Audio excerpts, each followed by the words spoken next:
फ़लस्तीन के मुसलमानों पर मज़ालिम ढाए जा रहे हैं। उम्मत मुस्लिमा फ़लस्तीनियों को यहूद के जुल्म से निजात दिलाए। इमाम काबा उम्मत मुस्लिमा से फ़लस्तीन के मज़लूम मुसलमानों के लिए दुआ करने की अपील।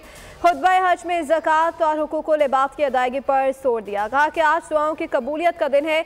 जो अल्लाह के अहकामात की पाबंदी करता है उस पर रहमतों के दरवाजे खोल दिए जाते हैं। हज करने वाले तमाम गुनाह मिटा दिए जाते हैं।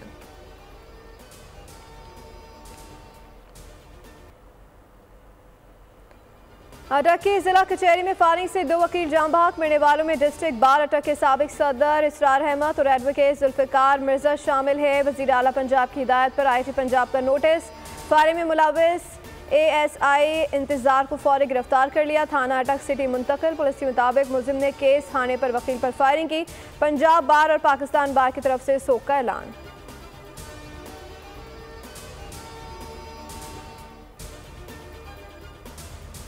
कानून की बालादस्ती के लिए वकला की जद्दोजहद काबिल तहसीन है। वज़ीर आला पंजाब मरीम नवाज का अटक में वकला के कत्ल पर इज़हार अफसोस। बार को कौंसल्स की अपील। बॉडीज़ के अरकान से मुलाकात। कौंसल ओहदेदारों से वकला के कत्ल पर ताज़ियत। वकला के कत्ल के मुलजिम के खिलाफ खुसूसी अदालत में मुकदमा चलाने की हिदायत। वज़ीर कानून को वकला कत्ल के मुकदमे की खुद निगरानी करने का हुक्म।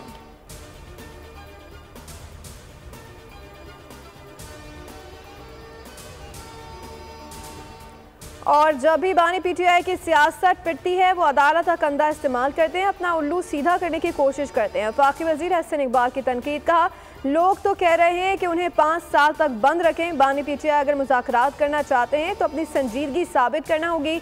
ये नहीं होगा कि उनकी पार्टी रियासती इदारों के खिलाफ मुहिम चलाए और दूसरी तरफ वो बात करना चाहें।